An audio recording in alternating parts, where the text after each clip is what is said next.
السلام عليكم ورحمة الله وبركاته. بسم الله الرحمن الرحيم.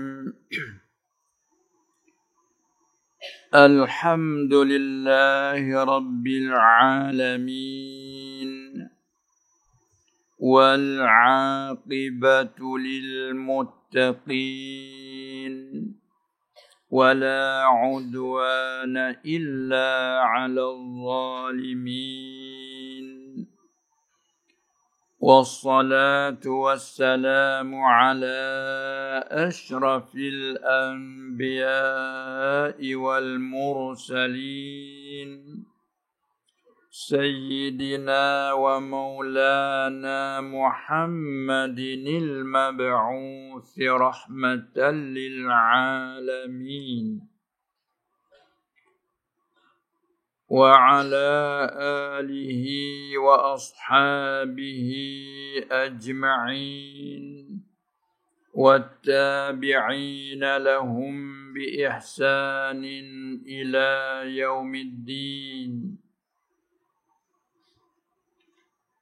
أما بعد فأوصيكم وإياي بتقوى الله والسمع والطاعة وإن تأمر عليكم عبد حبشي أو كما قال رسول الله صلى الله عليه وسلم رب اشرح لي صدري ويسر لي أمري واحلل عقدة من لساني يفقه قولي سبحانك لا علم لنا إلا ما علمتنا إنك أنت العليم الحكيم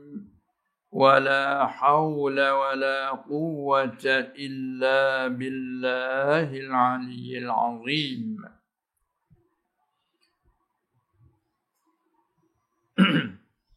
اللهم لا تجعلنا في غفلة ولا تأخذنا عن غرة واجعل آخر كلامنا من الدنيا قول لا إله إلا الله محمد رسول الله صلى الله عليه وسلم. ربنا آمنا فاغفر لنا وارحمنا إنك أنت خير الراحمين. آمين يا رب العالمين.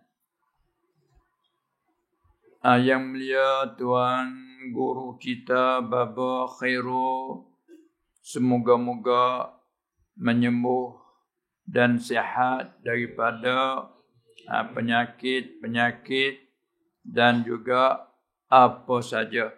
Dan kepada kita semuanya, semoga diselamatkan oleh Allah Subhanahu wa ta'ala, selamat dari segi jasadnya, juga selamat dari hatinya daripada segala gangguan yang membawa kepada kesesatan dan juga kelalaian yang bagaimana telah disebut dan ditausiahkan oleh Tuan Guru kita tadi. Amin ya rabbal alamin. Ya alhamdulillah, dan juga kita ucap terima kasih dan semoga-moga dihormati oleh Allah Subhanahu wa taala di atas kita semua yang hadir pada pagi hari ini, dapat kita bertemu kembali setelah kita putuskan pertemuan kita agaknya 2 tahun lebih. Lebih kurang 2 tahun. Nah, kemungkinan boleh jadi tak bertemu lagi. Nah, tapi alhamdulillah Allah masih lagi melanjutkan usia kita, masih lagi memanjangkan umur kita, bukan saja semata-mata memanjang umur, memanjang di dalam keadaan kita ni sihat wal afiyah, terutama sekali iman kita dan Islam kita, juga ihsan kita dengan qada yang diberi oleh Allah Subhanahu wa taala. Dan semoga dengan beginilah kita minta berlanjutan hingga berterusan sampai kepada akhir hayat bihusnil khatimah. Jadi sebenarnya tajuk di hari ini itu dalam bentuknya soal jawab. Dalam bentuknya begitu. Tapi tausiah ni sudah cukup dengan Tuan Guru tadi. Amat berenah sekali. Usia yang diberi disampaikan oleh Tuan Guru kita tadi cukup-cukuplah yang menarik, lagi pula yang menggementarkan hati.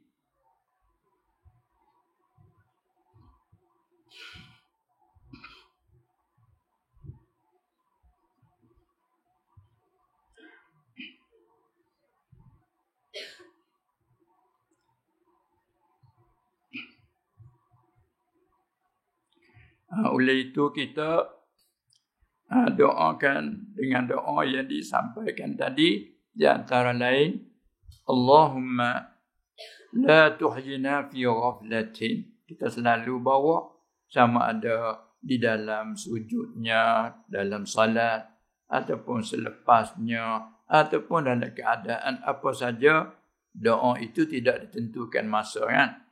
Allahumma la tuhyina fi ghaflatin. Ya Allah, mintalah jangan kau menghidupkan kami di dalam kelalaian.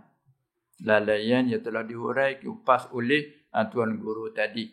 Bagai-bagai lalai lah. Allahumma, ya Allah, la tuhyina. Mintalah jangan kau menghidupkan kami fi ghaflatin, di dalam kelalaian. Ayat dikata tadi, ulaika humul ghafilun wa la takum minal ghafilin, orang-orang yang lalai. Maka ghaflah, lalai. Mintalah ya Allah jangan kau menghidupkan kami di dalam kelalaian. Satu permintaan lagi, wala ta'khulna an ghirratin. Dan minta ya Allah jangan kau ambilkan kami daripada tertipu daya dengan keduniaan dan lain-lain. Yang tertipu dalam keadaan kita tertipu, terpedaya itu, kau ambilkan ketika itu. Minta ya Allah janganlah. La du'aiyah. Wala ta'khulna an ghirratin. Sebab dunia mata'ul wurud. Sifat asliyah dia mata'ul wurud. Tapi kalau kita pandai kita membicarakan, hak yang tadi itu jadi beri manfaat. Tengok sesuatu yang mempunyai racun, tapi kalau kita guna kena pada tempat, hikmah panggil, dengan bijak pandai, wad'u syai' fi mahallihi, kita hantar ke sesuatu kena pada tempat yang racun tadi jadi ubat. Yang najis, yang mutanajis, bila kita usaha jadi suci. Kan? Hatta sampai air yang sudah mutanajis begitu banyak diproseskan dengan berbagai cara, maka juga hukumnya berubah jadi suci. Air mutanajis yang sedikit, bila kita membanyakkan sampai 2 qalah lebih, maka sekiranya hilang perubahan, maka jadi suci. Demikianlah dunia disifatkan dengan mata'ul wurud. Mata benda kesukaan aima yutamatta'u bihi sampai yazul. Barang yang diambil kesukaan dengannya, kemudian hilang dengan sekejap mata. Sebab tu dunia ya hampir. Lagi pula ambil daripada dana'ah yang hina, keji. Sekalipun begitu, kalau kita guna kena pada tepat, itu memberi manfaat. Sebaliknya ubat, betul-betul ubat yang untuk menyembuh itu dan ini, penyakit itu dan penyakit ini. Tapi kalau kita guna ubat tu tak kena pada tempat, ubat juga memberi merbahaya, kan? Sebab tu dia tulis, nak guna ubat tu, ini ubat merbahaya. Kalau bahasa Siam dia tulis, ya antrai. Dia tulis gitu. Ya ubat, antrai, merbahaya. Macam mana ubat tu merbahaya? Dengan kait, jika sekiranya diguna tak kena pada tempat. Yang sepatut makan hanya 1 biji. Tapi kerana kita ni terlalu nak cepat kepada hilang, 3 biji sekali. 4 sekali. Bagaimana jadi? Nah, sebab itu kita yang tak pandai, tak tahu cara guna ubat, disuruh periksa doktor. Nah, sebab tu dia beri satu jagaan. Lagi pula tulisan yang menjagakan ubat berbahaya, tulis dengan warna merah. Ada sini macam tu. Tulis pula dengan warna merah. Selagi pula kata-kata tu nak menggerunkan ini berbahaya, tulis pula dengan warna tu merah. Sedangkan ubat, asal hataran ubat untuk syifa, menyembuhkan. Tapi salah guna. Sebab tu tulis mari, apa dia? Penyalahan gunaan dadah. Arti kita boleh ambil mafhum daripada situ. Nah, penyalahan gunaan dadah. Arti dadah ialah dadah. Tapi bila salah guna, salah dengan undang-undang, salah dengan agama, kan? Tapi kalau kita guna tu untuk dia, maka itu adalah memberi faedah. Kan? Sebab tu Allah Ta'ala kata, apa dia? Huwallazi khalaqakum ma fil khalaqalakum ma fil ardi jami'an. Allah menjadikan lakum untuk kamu. Lam lilintifa' wal i'tibar. Allah menjadikan ma fil ardi, barang yang pada bumi semua ini Allah menjadikan untuk kamu. Jami'an semua jadi untuk kamu. Maka untuk ni lah kita kena, untuk ni untuk apa? Terkadang api kita guna ni tak kena, bahaya. Terbakar, membakar. Tapi guna kena. Tengok tempat duduk kerja apa, tempat gas. 2 hari lepas kita pergi sana, dia ajak kita masuk tengok di sana. Allah kata pekerja, duduk di sini, kata dia, macam kita duduk di neraka. Lagi pula duduk dalam senantiasa berhati-hati. Berpakaian kawalan. Bermakna kata, banyak ingat pada akhirat. Kerana tempat duduk tempat berbahaya. Tapi tempat bahaya pun bila ada kawalan, ada jaga, kena pada tempat serta dengan izin Allah SWT, maka selamat. Ni kita tempat duduk begini, kalau kita jauh daripada berbahaya. Kita duduk di kampung, dalam kebun begini, udara pun melayan sejuk, kan? Tapi kalau tak kena guna, bahaya. Yang ni terletaklah kepada pandai kita guna. Demikianlah kita tarik juga kepada ilmu agama sendiri. Ilmu syar'i yang kita duk tutup dan beristighal dengannya ni. Dan pergi kepada ibadat tu sendiri betul-betul pada pandangan zuhir kalau kita solat. Rokok, takzim ke siapa? Hingga sampai kita menjadikan kalau seorang itu rokok kepada makhluk yakni kepada yang lain daripada Allah. Atau niatnya takzim sebagaimana mentakzimkan Allah. Hukum membawa kepada kufur, kan? Tanggal iman. Kalau sekadar membesar, tunduk sampai hak rokok, bagi rokok solat, niat membesar tapi tidak seperti membesar kepada Allah. Martabaknya rendah sedikit, haram. Tapi kalau kosak mentakzim sebagaimana mentakzimkan Allah, pergi pada tahap kufur. Jika tahu, jika sengaja, jika tidak dikena paksa. Kan ada kait dia lah. Kalau tidak tahu, dimaafkan. Sekaligus, saya tak tahu. Lain kali jangan. Sudah tahu dah, jangan sengaja. Kita tidak sengaja tapi dipaksa. Illa man ukriha wa qalbuhu mutmainnun bil iman. Itu tidak mengapa. Jadi rupa di dalam solat kita tak ada rokok. Dan ada sujud. Bukan hebat sujud, hebat sekali sujud kepada Allah. Tapi kalau hati tu guna ke lain, niat kita tu tak betul, tidak ikhlas semata-mata kerana Allah, niat kerana lain, cuba tengok macam mana. Sembahyang itu pula dalam hadis sebut akan digulungkan dalam hadis, dipukul balik atas orang yang sembahyang itu. Kan? Tak ada dalam hadis sebut dari segi tarhib supaya Nabi kita tu ikhlas dalam ibadat, sembahyang dan lain-lain. Kalau kita buat tidak ikhlas, banyak dalam hadis-hadis sebut, sembahyang kerana siapa? Rupa kamu sembah aku. Rupa kamu sujud rokok kepada aku. Tapi hati kamu kerana siapa? Dan kerana apa? Kalau kerana sianu, kamu pergi ambil ganjaran dari sianu itu. Kita orang awam ni buat kerana upah gaji.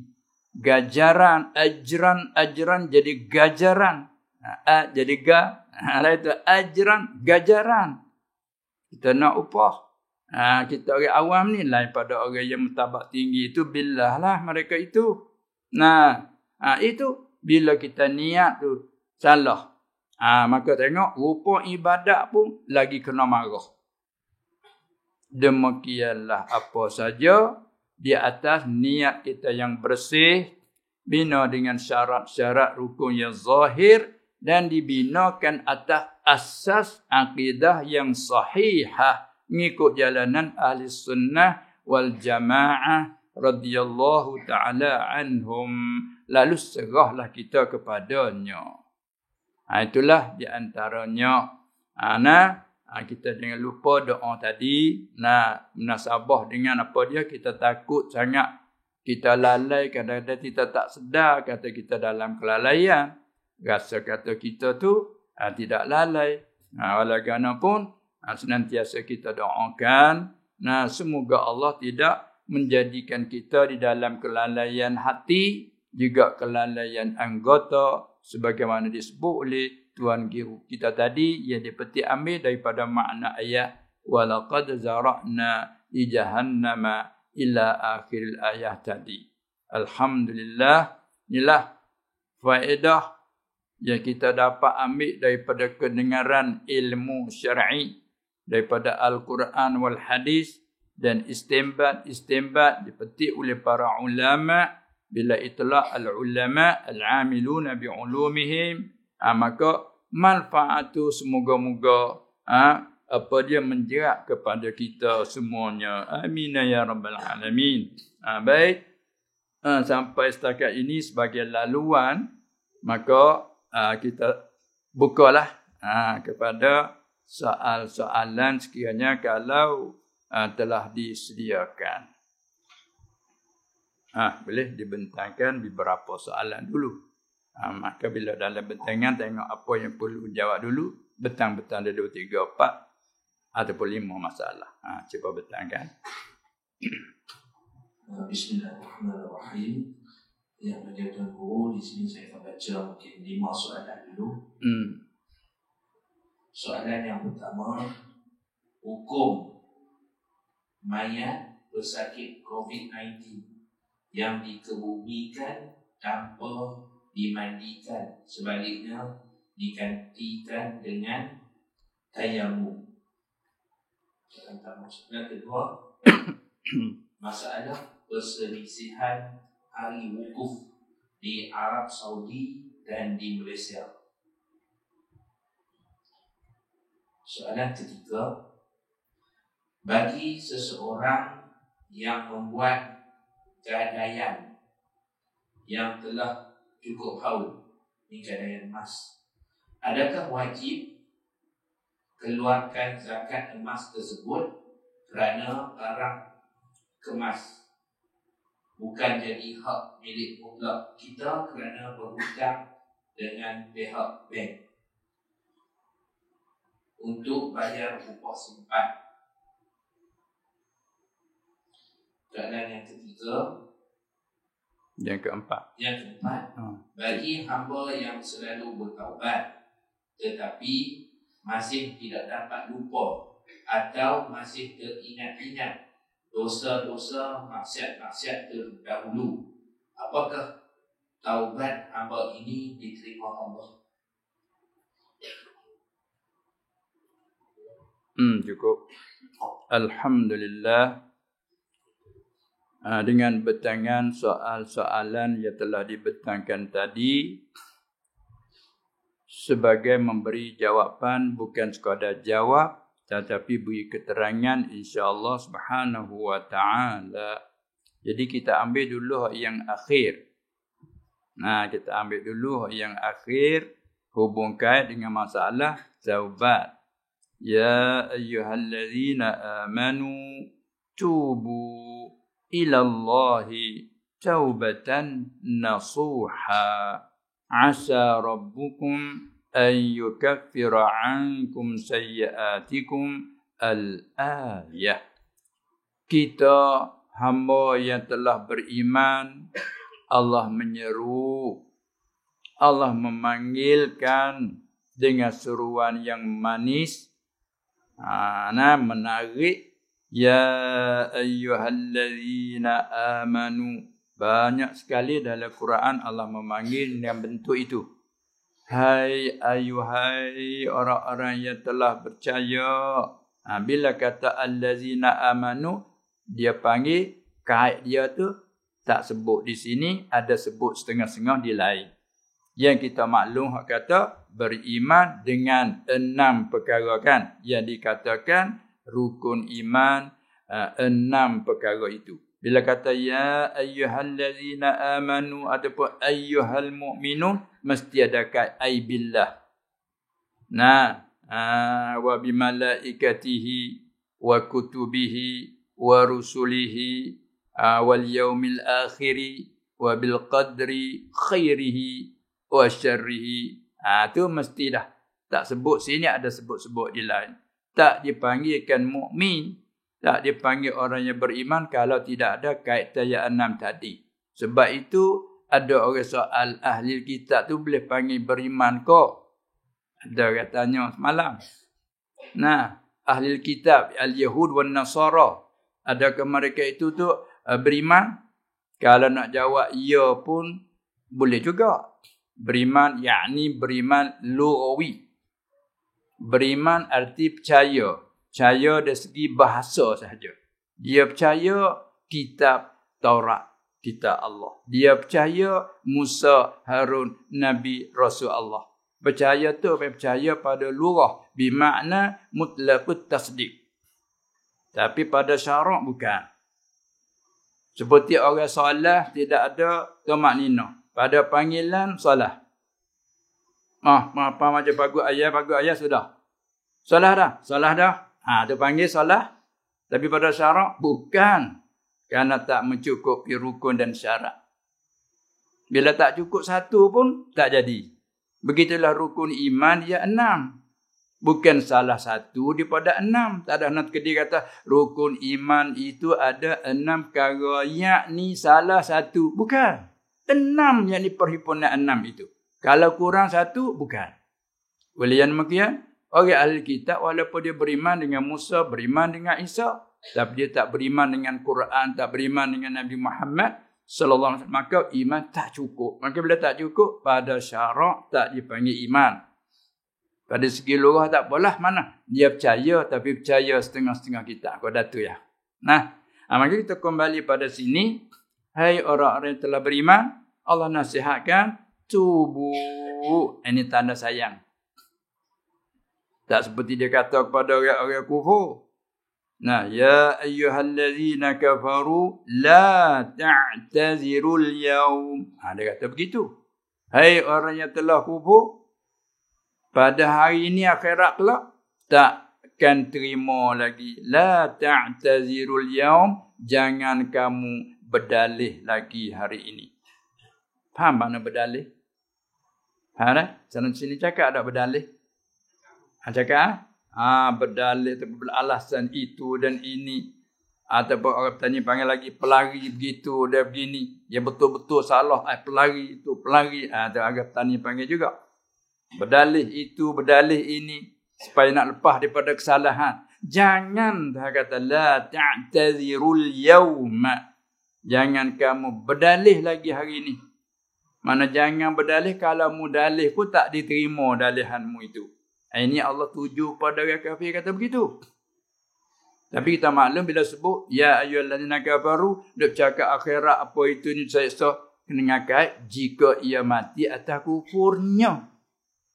Sebab kufur tapi hampir mati, taufik Allah Taala mengucap 2 kalimah syahadah dengan sahnya, dengan cukupnya, maka orang panggil walaupun ia kufur tapi ketika mati di atas iman, maka panggil mukmin. Ya. Itu sebagaimana kita maklum bila itlaqnya begitu. Jangan kamu berdalih lagi pada hari ini.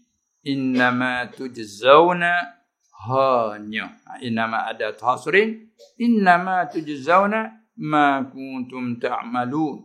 Yang maknanya, dengan mana la tujzauna illa. Tidaklah dibalaskan kamu malaikat hanya barang yang kamu lakukan.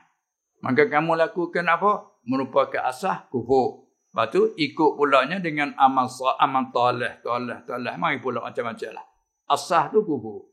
Tak lagi dibalaskan malaikat hanya apa yang kamu lakukan. Itu perkataan tuju ke orang kufur. Manakala paling tuju kepada kita orang mukmin selepas pada ayat tu berikut ya ayyuhallazina amanu tubu. Tubu ilallah. Tubu ila dengan mana irji'u kembali. Seperti orang yang lari Lari mari kembali balik. Patah balik. Tu asal lurahnya nak. Tubu ilallah. Kembali kamu kepada Allah. Sebab apa dipanggil kembali? Kerana seolah-olah ataupun seakan-akan orang yang deraka kepada Allah itu seolah mereka membelakang. Paling belakang. Kalau rumah pun tinggal rumah. Lepas tu panggil balik. Kalau dia duduk mengaji, belajar. Tinggal mengaji, belajar. Panggil balik, belajar, sambung semula. Itu ibarat begitu. Tubu ilallah. Artinya, kita orang mukmin. Sekalipun kita berdosa, kita derhaka, tidak nafikan kita umat yang bukan maksum ni, tak sunyilah daripada dosa. Jangan ingat kata kita ni tak dosa. Jangan ingat kata kita ni tak bersalah. Tak boleh lari kita ni berdosa dan salah.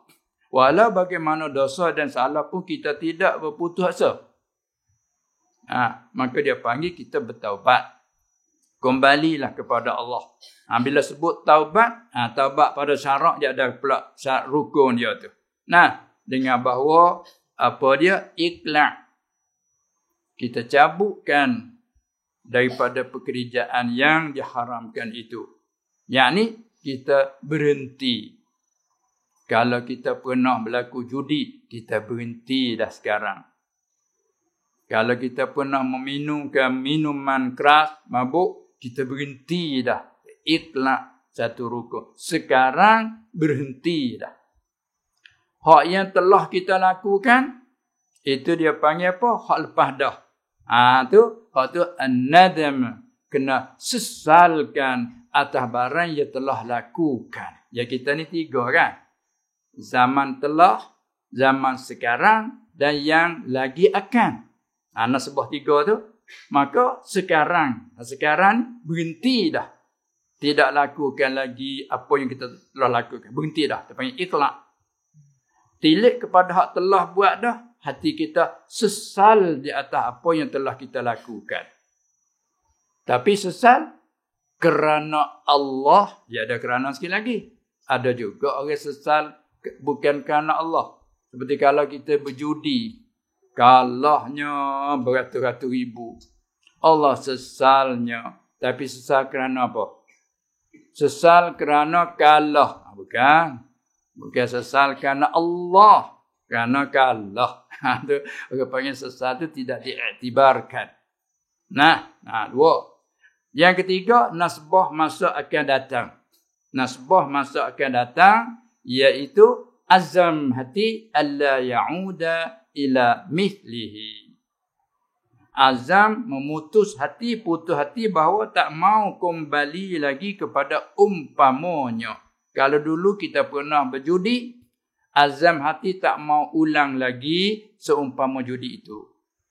Kalau kita minum minuman, sekarang kita dah berhenti. Yang telah kita laku, kita sesal di atas barang yang telah laku itu. Dan hati pula azam putus bahawa tak mau kembali, tak mau ulang lagi seperti yang telah lalu.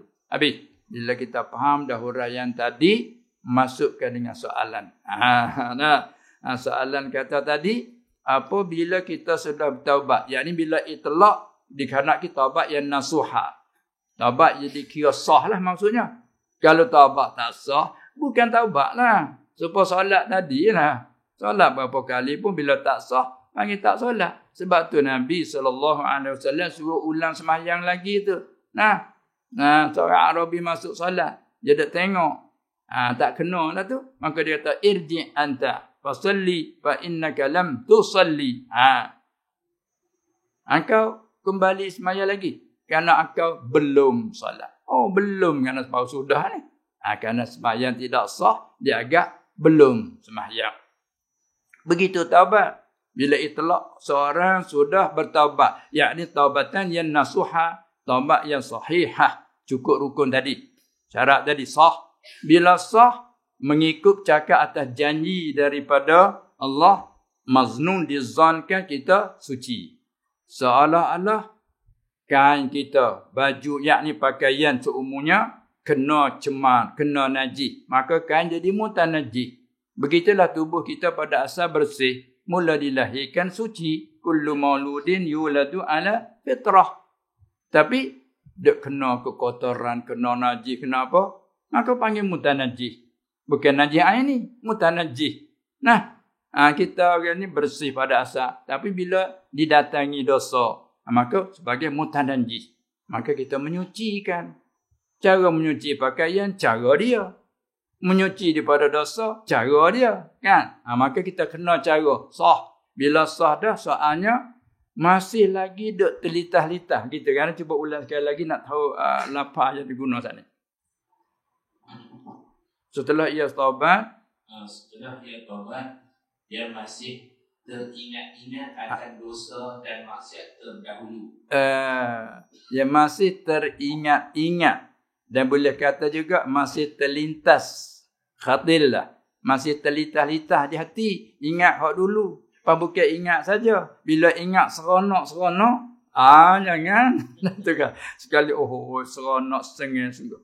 Apa kamu duk senyum? Ingat hak zaman dulu. Zaman muda dulu. Maka dengan teringat macam tu adakah apa di soal di belakang tu? Adakah taubat hamba ini diterima? Ya begini. Haknya tidak sangkut dengan litah-litah. Ya begini dah. Terima tak terima tu hak tu pekerjaan ghaib. Tak ada siapa boleh tahu secara nyata. Sebab ini masalah perkara ghaib. Hak tu bagi Allah. Yang kita pergi ukur dengan usuluddin. Ini setengah pada harus bagi Allah memperbuatkan mungkin atau taknya. Maka setengah pada mungkin tak apa. Terimakan amalan, terimakan taubat dan lain. Terima tak terima harus bagi Allah. Ikut dia lah. Tak ada siapa nak pergi tekan dia, paksa dia. Tak ada siapa nak halang dia. Kan? La mani'a lima a'taita wa la mu'tiya lima mana'ta. Apa riwayat? Wa la radda lima qadaita. Tu masalah terima tak terima tu soal dia. Tetapi dia ada sebut janji dengan kata jika kita buat cukup rukun dan syarat, serah kita janji daripada dia, dia terima. Innallaha yaqbalu taubatal 'abdi ma lam yugharri. Dalam hadis sebut au kama qala. Sesungguhnya Allah terima taubat hamba selama mana? Belum gharah ditenggarakkan. Sebelum tu janji daripada Allah, terima. Tapi bina atas rukun dan syarat tadilah. Maka katakanlah bila kita taubat cukup rukun syarat, janjinya diterima. Bila diterima, arti dosa yang telah kita kerja tadi, suci macam kita basuh kain baju lah. Kan? Cara kita basuh kain baju. Terkadangnya tak payah gosok. Gosok, gonyah panggil apa? Gonyah? Gonyah. Kadang-kadang tak kejap sikit kena gonyah. Terkadang dosa ini cemar tu tak payah gonyah. Rendam saja. Rendam air bubuh sabun. Dia tengok-tengok, suci. Tapi nak gonyah juga sebagai tambahan lah. Nak tambahan. Kata tak gonyah pun cukup dengan tujuan kita suci.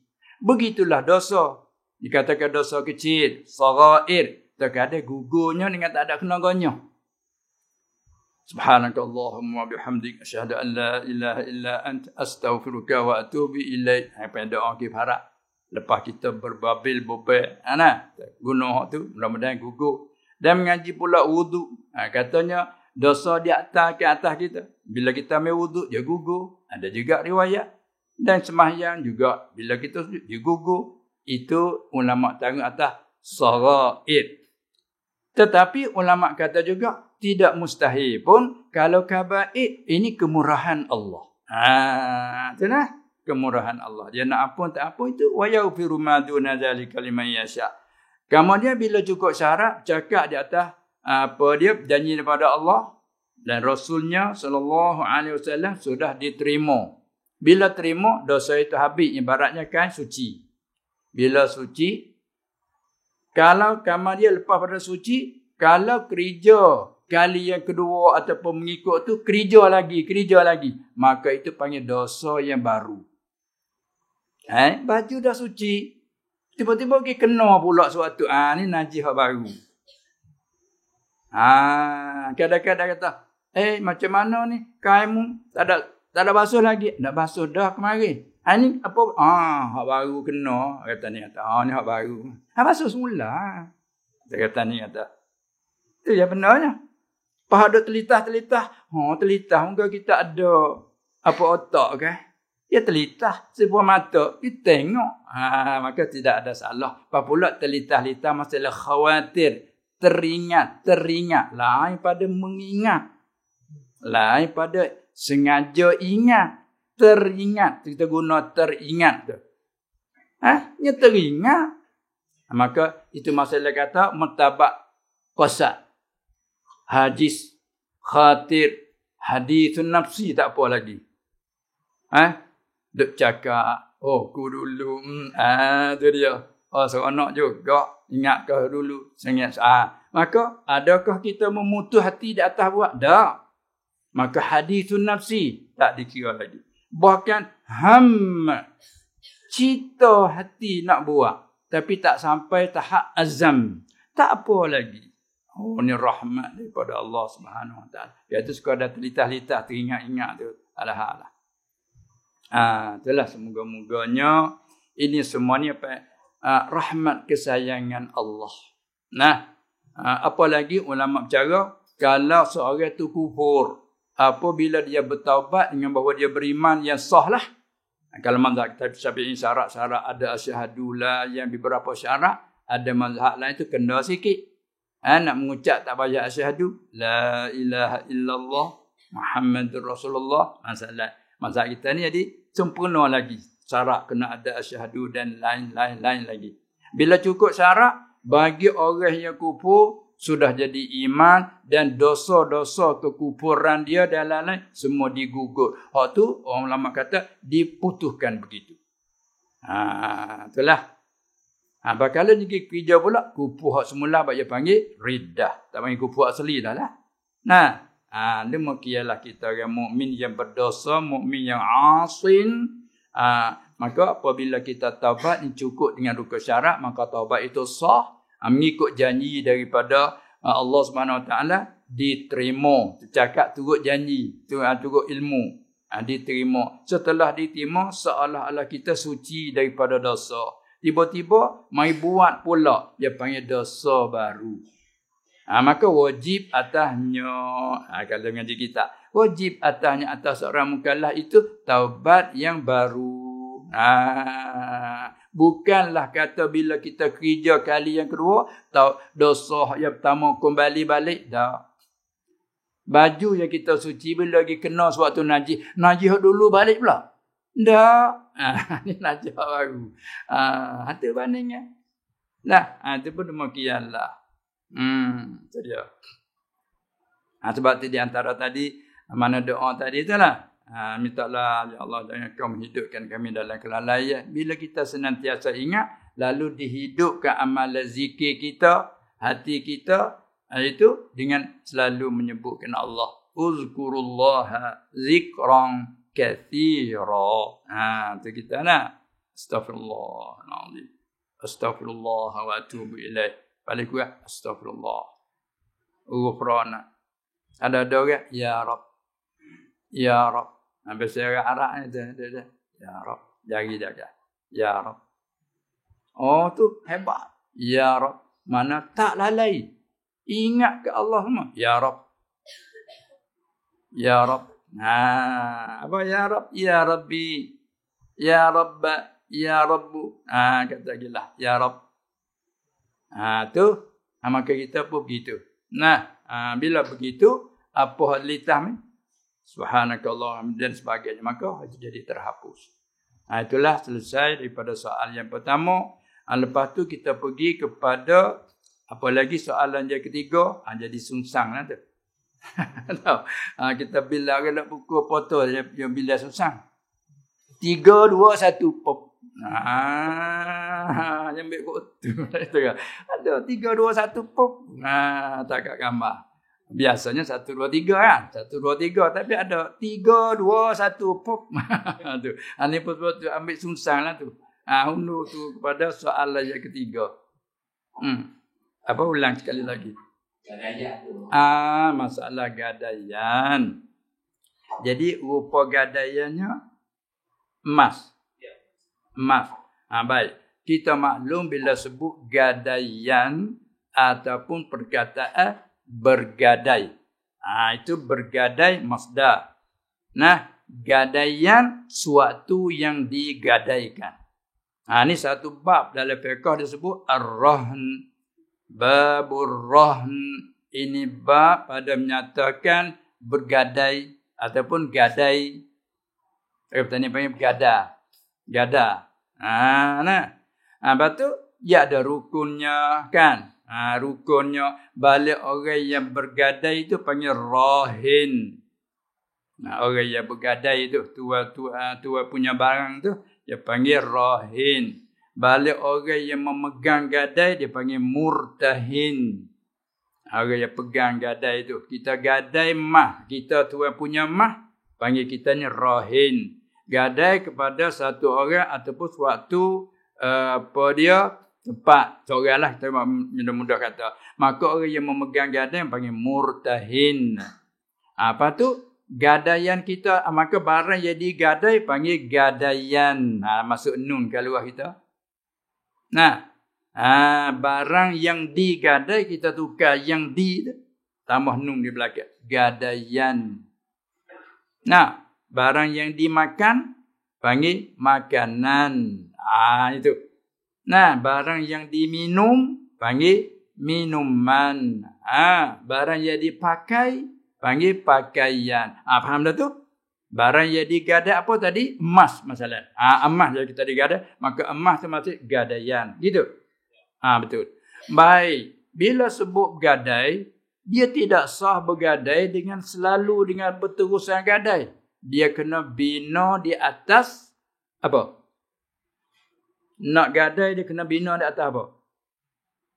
Asahnya apa dia? Lagi gadai selalu tak boleh. Bina di atas berhutang. Itu. Bermakna kita berhutang duit 10,000 masalan. Itu maknanya berhutang dulu. Karena barang gadaian merupakan cagaran. Faham cagaran? Panggil tak cagaran sini? Panggil cagaran. Tu cagaran, merupakan cagaran. Apa gadaian? Ialah merupakan cagaran atas hutang. Sebab ia berhutangnya ada dua cara. Emo berhutang semata-mata. Maka balik kita hak panggil rohin tadi, kecek bab gadai kita panggil rohin. Tapi sebelum nak gadai dia ada berhutang dulu. Dia ada berhutang. Panggil kita ni agak panggil kata baqarat, muqtarid. Kita nak berhutang duit si Khalid si Zaid, kita misal gitu nah. Kita nak berhutang Zaid, aku mari nak berhutang duit kamu. Berapa? Sekian-sekian katakanlah. Maka balik Zaid pun, ayah dengan kamu aku harap aku percayai aku amanah. Nak berapa sebanyak berapa dan juga berapa masa, berapa lama masa, sebulan, 2 bulan dan sebagainya. Bila orang yang ada taruh kepercayaan orang amanah tak ada nak kepada gadaian. Karena gadaian merupakan cagaran. Satu amalan kita tolong-menolong maksud dalam umum wa ta'awanu 'alal birri wat taqwa. Bila orang yang ada sutu, ada susah, mari cari kita yang ada minta nak berhutang dengan kita. Kita disunatkan tolong saudaranya jika saudara itu amanah. Kalau orang tak amanah, syarat tak menggalakkan beri. Kerana takut jadi bergaduh lepas pada tu. Gaduh sungguh. Berhutang nyata-nyata. Saya tak ada berhutang. Berhutang 10,000 aja dah, 8 je. Jadi masalah. Lalu tu kena ada ke surat wathiqah apa semua sekali. Tu asalnya berhutang. Jadi kalau kita amanah kepada orang yang nak berhutang, tak payah kita ada ke cagaran. Bahkan kalau si pembutang itu nak letak cagaran, tak payahlah aku denganmu akad amanah. Kadang-kadang pula beri tipu. Hanya sebulan kamu nak ambil. Kalau sampai masa, tu ada bila bayar. Anak yang tak amanah dah ni. Tapi kalau kita kurang percaya, tak berapa nak beri. Balik yang Nuh kata, bukan aku nak berhutang saja. Aku ada letak cagaran. Itu pegadaian. Jadi kena akad berhutang dulu. Aku beri berhutang ke kamu 10,000. Yang ni kata, aku terimalah. Iqtaradtu. Ambil dia bagi beri berhutang, panggil mukrid. Balik orang yang berhutang, muqtarid. Itu satu bab pula, babul qardi. Sudah berhutang, nak gadah. Akad pula. Ambil emas dan cincin, jam umpamanya. Aku beri berhutang lah. Kamu di atas hutangmu yang ada di atasku sekian-sekian. Ini pun aku peganglah. Irtahantu. Sudah. Kita serahkan, kalau kata emas, kita serahkan emas kepada tuan punya hutang.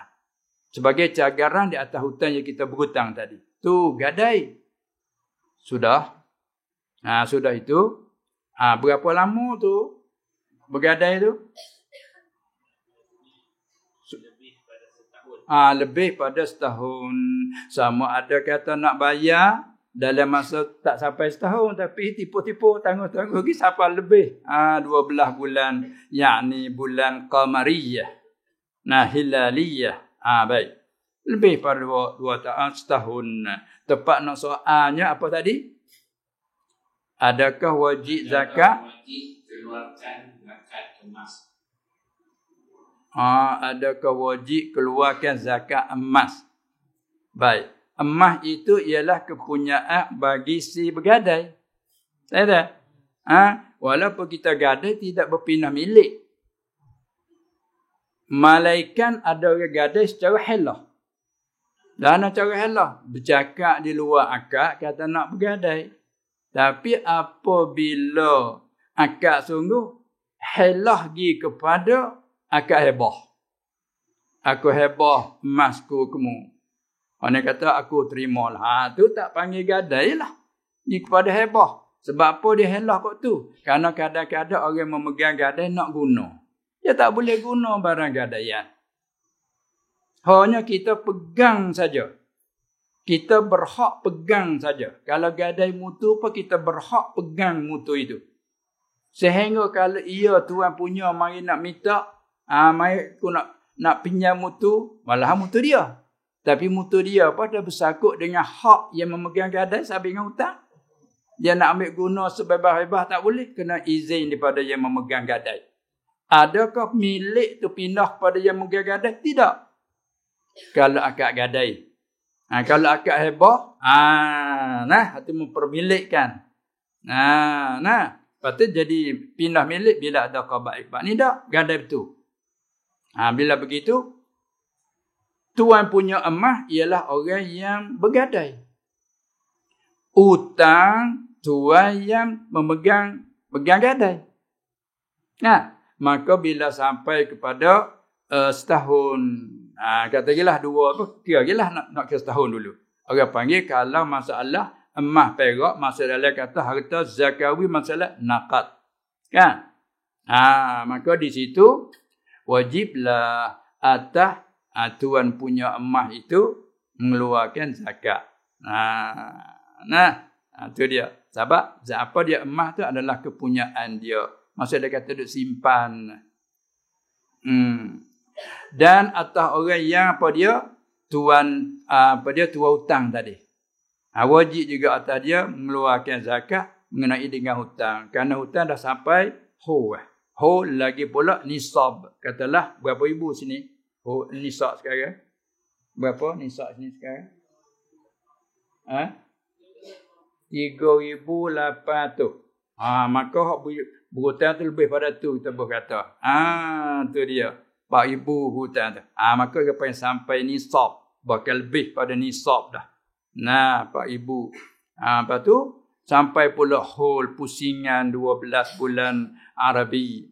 Maka cukup sabar dan syarat yang mewajibkan. Tetapi mari soalan, adakah wajib zakat tu selalu? Bila sampai setahun wajib selalu, kata setengah tak wajib selalu. Kenapa? Ini sebagai angka saja dengan kita. Nanti yang nak bayar. Bila yang nak bayar, kita mengeluarkan zakat. Ada juga mengatakan harus kita bagi zakat dengan yang lain. Bila dibayar, tak payahlah kita keluar zakat dah. Itu bina atas kaum mengatakan sakut dengan ain, sakut dengan zemah. Situlah pula panjang ceritanya di situ. Baik. Ada emas tadi, bila kita gadai, maka emas tu disimpanlah. Kan? Emas tu disimpanlah. Sebab dia tak boleh nak guna ke yang memegang, tak boleh guna ke bukan milik dia. Cuma pegang sampai masa. Sampai masa, pergi bayar. Bila tak bayar, baru berkira bercara. Ni kamu panggil punya gadai tu mari. Sekarang hutang yang kamu berhutang dah sampai masa. Dainun halun. Hutang dah sampai masa berjanji 12 bulan. Ni cukup dah. Sampai masa bayar. Maka kalau ia boleh bayar, selesailah. Dia bayar hutang, ambil emas, membalik. Bagi cagarannya. Tiba-tiba mari-mari, maaf, tak boleh nak bayar lagi, ada beberapa sebab lah. Kat COVID ni jadi jatuh ekonomi dan sebagainya, minta tangguh lagi. Bila minta tangguh, maka tubik pula hukum di situ bagi orang yang tuan hutang tadi tu, sunat memberi inzar, beri tangguh. Sunat beri tangguh. Beri tangguh lagi. Tangguh sekali pertama, beri sebulan lagi. Sampai sebulan, mari pula. Macam mana? Tak boleh nak bayar lagi. Bila tak nak bayar itulah, berkiralah di atas emas ini macam mana. Kalau balik tuan hutang kata beginilah, pakai emas tu, kalau mu nak mau, pakai jadikan mu. Jadi pakai beri kamu, saya dah pakai hebah, kamu dah. Sebagai bayar hutang dengan kiraan emas tadi. Sebab tu orang nak pegang gadai, kadang-kadang dia nilai barang yang nak gadai itu. Nak berhutang 10,000, maka emas yang digadai sampai dah harga 10,000. Kalau tak sampai, balik orang megang tak mau. Tapi kalau pegang tak ada hak, sampai masa, emas ni sebenar 8,000 je. 8,000 je. Yang kamu hutang tu 10,000. Arti kena tambah mari lagi 2,000. Pendek kata kira bercara. Sebaliknya kalau emas yang digadai itu 12,000. Yang berhutang hanya 10,000. Kira pergi ke mari, tak apalah. Pelucuk atas emas. Bila lucu atas emas tapi emas harga 12. Balik yang ni pula, apa cucu. Panggil apa sini? Yang lagi tu. Baki lagi. Panggil apa? Baki arah yang lagi tu. Panak je nak hantar ketua tu panggil apa? Serah. Kalau ni ke Kelantan panggil cucu. Cucu duit menyucu. Tu dia. Kita beli 40 ya tapi diberi dengan 50 ya. Pan ambil 50 ya, dah 40 ya. Lepas tu ada 10 ya lagi, cucu balik. Orang Kelantan cakap gitu, dan petani pun cakap gitu. Kadang-kadang orang pergi gadai pakai ambil semuanya. Ini salah. Itu kan. Emas jadi gadai harga 12,000. Hutang jadi buta hanya 10,000. Apabila tak boleh nak bayar itu, hanya kita mau pada emas itu. Cucu balik 2,000. Kerana harga sungguh 12. Jangan ambil semuanya. Haram. Tidak sah, tidak halal tu. Wala ta'kulu amwalakum bainakum bil batil. Itulah nah. Sebab hak ni. Hak kamu, hak aku, dia hak masing-masing. Itulah. Tu galik kita tu kadang-kadang tak berhutang pakai gadai selalu. Itulah lebih kurangnya. Wallahu a'lam. Seterusnya pula Susan tadi undur pada yang kedua. Masalah perselisihan hari wukuf di Arab Saudi dan di Malaysia. Perselisihan hari wukuf. Tak ada selisih Yang wukuf di Arafah. Kita di sini tak ada Arafah pun. Tak ada wukuf kita sini. Dari awal lagi. Tak ada wukuf apa. Sama ada raya hari Sabtu, kita tak ada wukuf. Raya hari Ahad, kita tak ada wukuf di sini. Hak ni khas bagi orang yang para hujjah saja. Mereka nak mengerjakan haji, al-hajju arafatu. Balaghahnya. Haji ialah Arafah. Wal rukun haji bukan hanya Arafah. Tapi difokus pada Arafah, nak tak rukun terbesarnya Arafah. Bila luput wukuf di Arafah, maka haji itu tidak sah. Hingga dikatakan al-hajju arafatu. Rekahnya haji ialah Arafah. Yakni wukuf di Arafah. Maka nasbah dengan orang nak buat haji mesti kena wukuf. Maka nak wukuf hari apa? Nak wukuf tu hari apa? Kena ke hari yang ke-9. Sudah jadi nama dah lah. Kerana wukuf hari yang ke-9, maka hari yang ke-9 sudah jadi alam. Jadi nama dah. Hari yang ke-9 bulan Zulhijjah panggil hari Arafah. Namanya begitu. Sama ada kita duduk di Malaysia, di Thailand ke panggil hari apa? Hari Arafah. Hari yang ke-10 panggil Yauman Nahri. Walaupun tak ada semelah apa. Pakai lebah lurah pula. Nahri semelah pasal binatang yang leher tu panjang macam unta. Semelah di sini dekat hampir dada ni. Panggil nahr. Tapi kalau lembu kerbau ini, dia tak panggil nahr, panggil zabah. Zabah ni semelah dekat dengan ni. Panggil zabah. Maka hari 10 sudah jadi nama hari 10 Zulhijjah. Namanya Yaumun Nahri. Itu nak semelah unta. Apa panggil nahri? Sudah jadi nama. Sebelah kami walaupun tak nahar, zabah pun yalah. Hari tu, hari 10. Lepas tu 3 hari berikut, Ayyamut Tashrik. Pada asalnya menjemurkan daging-dagingnya dulu lepas pada ambil gerban banyak tu. Makan sekali gua. Jemur. Sudah jadi nama. 3 hari berikut, Ayyamut Tashrik. Hari menjemur memanaskan daging. Lah ni tak ada jemur dah. Sekalipun panggil Ayyamut Tashrik. Gitu. Kemudian, yang kata berselisih. Tak ada berselisih. Berselisih tu kita buat. Berselisih. Kita buat selisih, dia selisih. Kita duduk di Malaysia. Sama di mana-mana. Kerana kita main pada kaedah kita. Sumu li ru'yatih. Wa aftiru li ru'yatih. Fa in ghumma alaikum. Fa akmilu iddata sya'ban 30 atau kama qal. Banyak hadis-hadis mengenai itu dalam lafaz macam-macam pula. Jadi ini menjadikan kaedah. Puasalah kamu li ru'yati. Lam li tawqit. Batas setengah tafsir.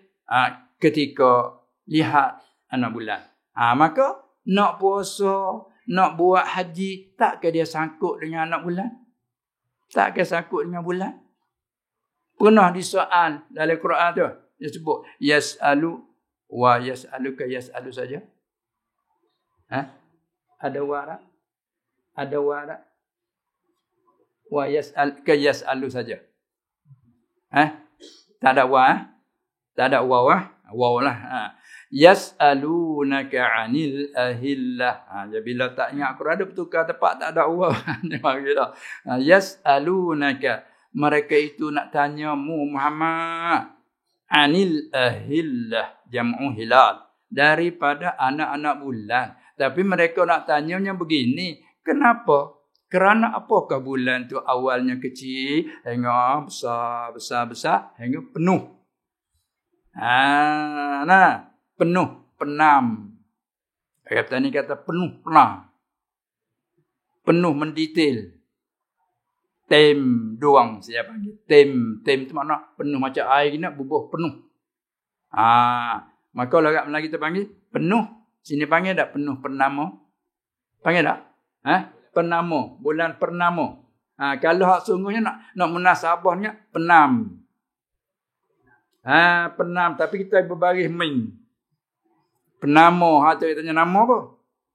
Ada juga orang dia buat suka-suka dah ni. Oh, bulan ni penama lah weh. Dia tanya nama apa? Jawab Idris.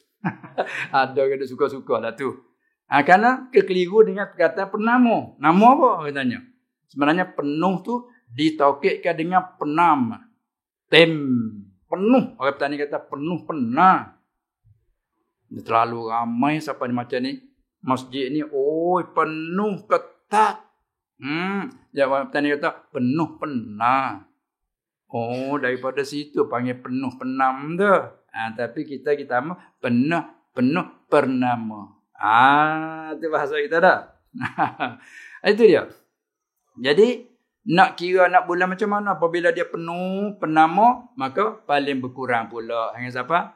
Gelap. Bagaimana? Nak tanya begitu. Tapi Allah menurunkan ayat jawab tidak tupu pada semata-mata tanya. Ini boleh kita ambil daripada cara-cara ayat menjawab. Bukan semua soalan itu mesti dijawab.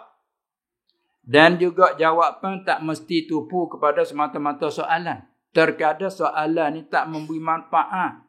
Terkadang soalan manfaat sikit. Maka jawab ini lebih manfaat lagi. Jadi soal dengan jawab tak membetuli yakni pada pandangan zahir. Bila ditanya kerana apakah bulan itu mulanya kecil hingga ke pernama, lepas tu turut kecil pula. Bagaimana? Dia tak royak hak tu, cuma jawab kan?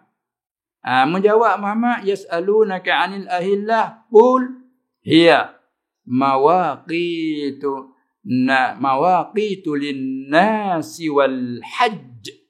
Jawab kau tu. Menjawab Muhammad, ialah bulan itu segala waktu masa bagi manusia. Yang kami tanyanya nak tahu kenapa bulan mula kecil hingga penuh pernama, kemudian paling kecil pula. Tapi jawab, bulan itu ialah segala waktu masa bagi manusia.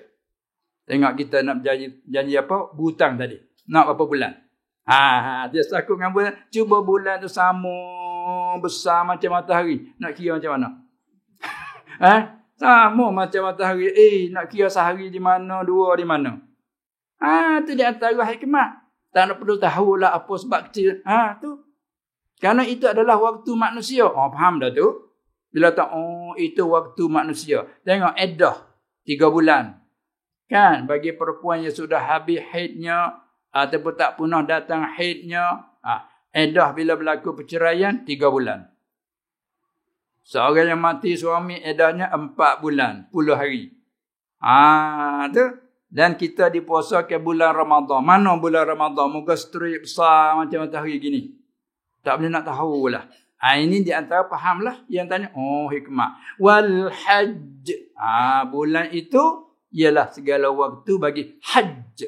Ini sakutnya bulan. Oleh itu, lihat anak bulan supaya nak menentukan hari pertama itu hari apakah.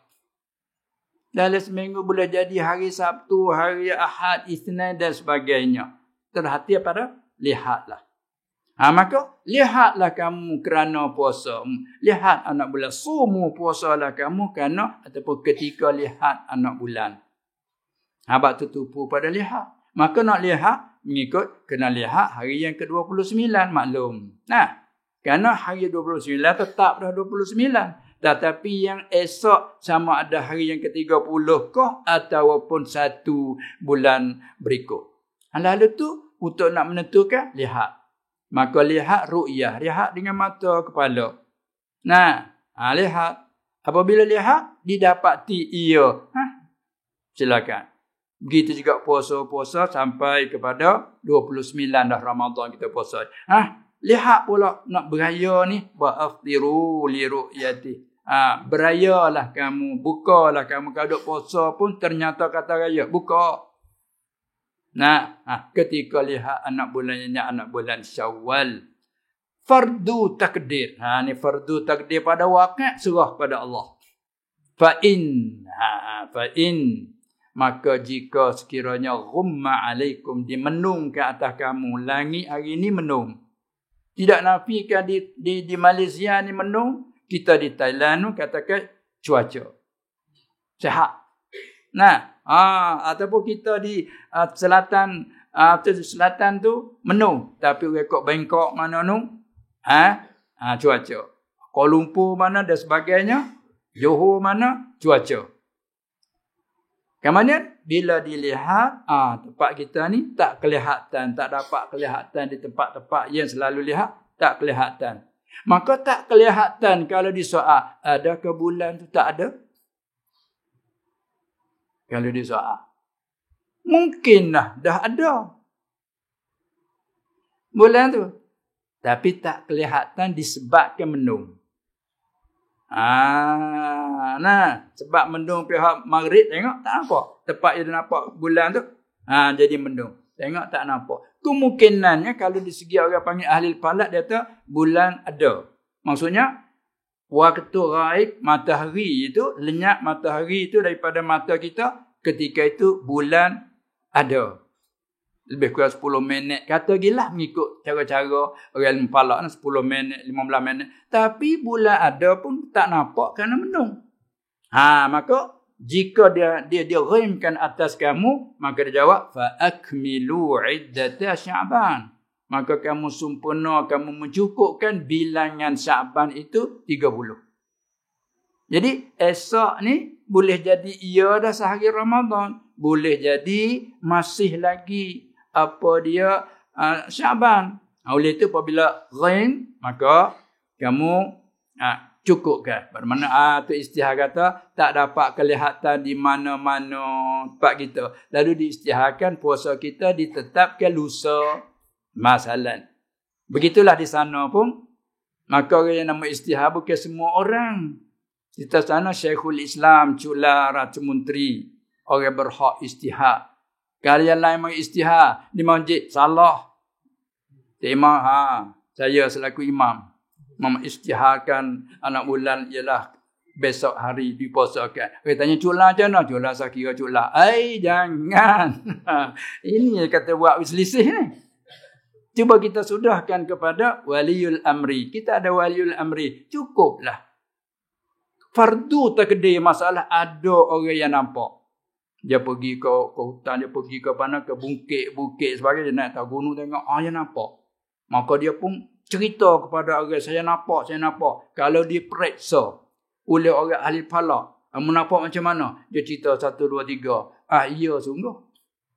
Kalau ia sungguh tapi dia tidak pergi menyaksi di isi yang berkenaan, maka secara umum tak wajib puasa kerana tak ada peristiharan. Maka yang atas yang nampak tadi wajib dia puasa. Kalau raya pun wajib atas dia buka. Tapi orang lain tak wajib. Malaikat ada beberapa orang, aku percaya denganmu, mu tak pernah dusta. Wajib kata atas yang tu pun kena puasa. Tengok hukum tu cukup dah bahasannya. Tak pula ni bergaduh-gaduh tu kita lah. Bagi kita ada pemimpin istihad sekian. Sudah selesai. Tak ada bersalah apa-apa. Walaupun pada wakil ialah sehari bulan sekian. Macam puasa baru ni. Kita di sana. Kebetulan di Mekah, hari Jumaat kita berangkat daripada Mekah pergi ke Madinah. Pada malam satu istihar esok puasa. Kita di Jawi ni puasa hari Ahad kan. Malaysia puasa Ahad, kita Thailand pun puasa hari Ahad. Sebab tak kelihatan nak bulan. Tapi tak ada bergaduh apa. Dia tak bergaduh oleh puasa akhir ni. Nah itu kan. Kalau kata 2 hari lagi puasa, kita turut tua aja kena hati dia. Orang puasa hari ni kita lusa lagi. Tak boleh turut mipai. Kita ada mipai. Ayat Allah. Boleh kata raya lusa lagi. Tak boleh nak bulan dah. Tak turut dah lah. Allah. Tu kan panggil apa tu? Nafsu punya rasa. Dia panggil tak bergaduh. Ya, kerana kita nak. Walaupun pada wakil bulan ada. Ngikut kajian falak pun ada. Tapi kelihatan kita tak nampak. Situlah sebab dia besar. Sumu li ru'yah. Dia panggil ru'yah. Kau senang lah. Baik. Apabila itu puasa-puasa mari. Begitu juga nak tahu kata 10 hari. Hari yang ke-9 Zulhijjah. Hari yang ke-10 Zulhijjah. Nak tahu main mana. 1, 2, 3. Nak bilang main mana. Tak sakut dengan ru'yah juga. Apabila 29 bulan Zulqa'dah. Tengok anak bulan di situ. Kalau nampak keesokan hari ialah 1 Zulhijjah.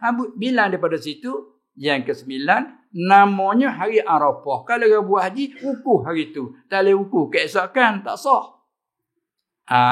Maka di Mekah istihar.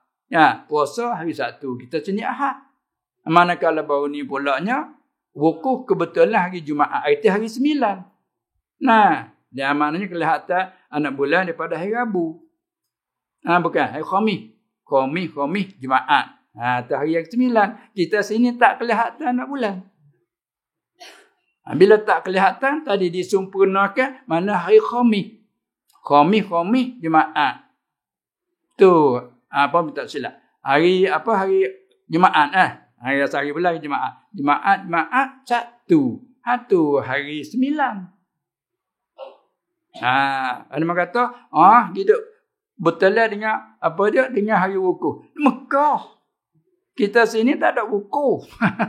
Bahkan orang dalam haji tak digalakkan puasa.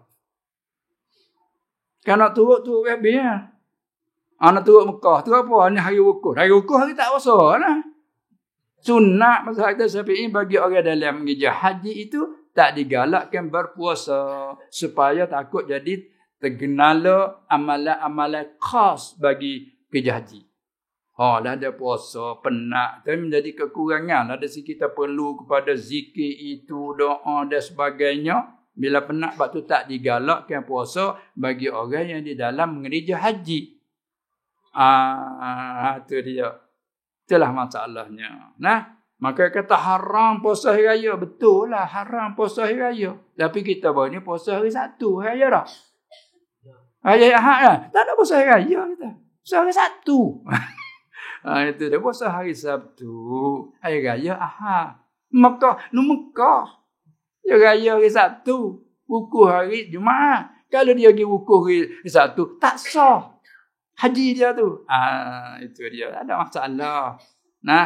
Itulah. Sudah. Apa dia? Satu lagi masalah.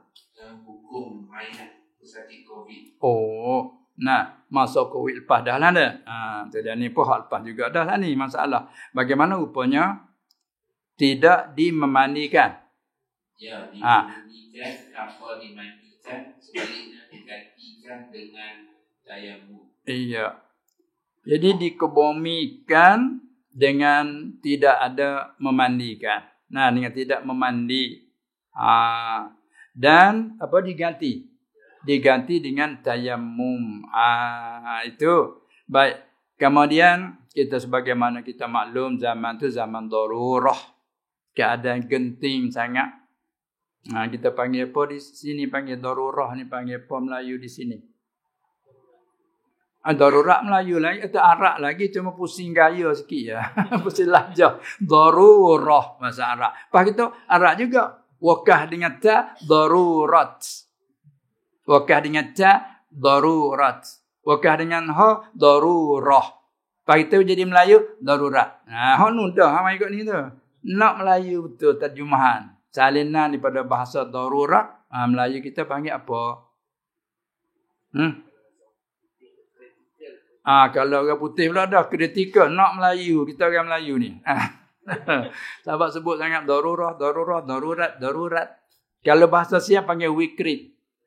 Dekat dah dengan apa orang putih sana. Kritikal ni wikrit. Ni masa wikrit. Jadi kalau kita kembali kepada tafsirah Arab juga di antara tafsir ad-darurah, dia tafsir nama syiddatul hajah. Bersangatan perlulah. Lepas tu kalau pergi kepada Siam pula, Kapten ni cakap caping lah. Caping kena buat tak boleh. Campin saya panggil. Orang Melayu petani panggil caping kena buat. Ada arah caping. Tu campin. Masalah darurah tu. Syiddatul hajah. Nah, sebab tu famanit turra ghaira bagin wala 'adin fala ithma 'alai. Asal dilarangkan makan babi, dilarangkan makan bangkai asal. Tapi mari di belakang, maka siapa di dalam darurat. Dalam darurat, dalam sangat-sangat bahajat dia perlu kepada makanan. Sekira-kira dhabitnya sekira-kira kalaulah fardu takdir, kalau tak makan mawak dia mati. Maka setengah ulama kata wajib. Kerana nak jaga wala tulqu bi aidikum ila tahluka. Kata setengah dibolehkan. Tengok darurat lah tu. Apa tu ulama ambil daripada situ buat tu kaedah. Ad-daruratu tubihul mahzurati. Segala darurat tadi mengharuskan, membolehkan akan segala larangan ataupun yang ditegah sekadar dalam darurah. Maka darurah bukan dia buka luah ketika darurat itu. Maka darurat dia ada kaitan dengan masa tertentu. Maka masa tu katalah masa darurat. Dengan siapa kita orang biasa, orang yang tidak berkenaan tak boleh nak sentuh mayat, apa lagi nak sentuh, nak masuk di pun tidak dibenarkan. Kerga tak kerga pun jauh-jauh ya. Kalau tidak maka tak gitu. Tengok ada buku gini je tengok. Itu ada panggil darurat. Lalu dikebumikan dengan tanpa mandi. Dengan tidak memandi. Gak syarat bagi nak wajib sembahyang jenazah itu yang sah, syarat kena kemudian daripada memandi yang sah. Kalaulah kita tidak memandi digantikan dengan tayamum, yang sah tayamum, maka tak mengapa. Kamanya bila nak tayamum pula, ada pula perbincangan. Syarat nak sah tayamum tak ada pula dah. Syaratnya tidak ada najis. Tapi satu kata, tak payahlah kerana darurah. Itu, ini perlu kepada khilaf ulama rahimahumullah ta'ala menjadi rahmat bagi kita. Jadi kalau bina di atas itu, bila darurah digantikan dengan tayamum, tapi cara tayamum ada pula. Kalau kita di sana lah, kita di sana pun jadi satu masalah juga. Mandi tidak mandi dah dibukukan mayat dengan alat tertentu, kemudian di tayamum atas bukusan tu. Masalah selimut gini. Tayamum atas ni. Maka adakah debu yang dia tayamum tersentuh dengan kulit? Tak juga. Arti tayamum pun tidak sah. Bagaimana? Maka senangnya bagi kita tak disemahyangkan. Hanya tidak nafikan kita doa. Salah pada luar arti ad-du'a. Kita doakan. Itu dia. Ya Allah ampunkanlah saya dan sianu Rabbana ighfir lana wa li ikhwanina allazina sabaquna bil iman. Katakanlah doa. Sebab apa? Sebab wajib sembahyang atas kita yang hidup. Kata kita Islam kan bersabab bagi nak wajib mandi sebab mati seorang Islam yang kaitan lain pada syuhada makrikah kan. Selain pada syuhada, maka diwajibkan. Wajib atas apa? Wajib atas yang hidup. Memandikan akan yang mati dengan syarat. Apabila syarat tak cukup, gugurlah wajib mandi. Bila gugur wajib mandi, anak wajib sembahyang bina di atas kemudian pada mandi. Yang sah tadi. Kalau tidak pun, digantikan dengan tayamum. Tayamum juga pun tidak cukup juga. Maka tanam dengan tidak ada solat. Hanya solat doa. Doa. Ada masalah lah. Sebab bagi yang mati sudah tidak taklif pada tak dia. Cuma kita terasa sedih rasanya keluarga ibu kita mati tak disolat. Biasanya orang mati juga Allah beratus-ratus orang solat dah. Berasa sejuk mata lihat ni kita tanam sekaligus bahasa macam kamu binatang yang mati. Itu perasaan kita. Yang wajib ni atas kita hanya doa tidak nafikan. Doa. Yang bergadanya wajib tak kita semayang, kita tak semayang berdosa kita. Itu asalnya. Apa pula semayang tak nanti ramai kan fardu kifayah wala seorang pun hasil bila lelaki. Tak ada syarat-syarat di sana. Itu supaya tenang kita. Supaya tenang kita. Doa tidak nafikan. Doa selalu senantiasa doa. Dia pula saudara kita yang terlibatkan dengan penyakit itu, mati dia bukan biasa. Syahid. Yakni syahid akhirat kan. Orang mati dengan kena ta'un, wabak dan ta'un, mati dengan mat'un, penyakit cerah perut, mati banyak lagi lah yang panggil mati syahid. Mati dalam menuntut ilmu syar'i, mati syahid, yakni syahid akhirat.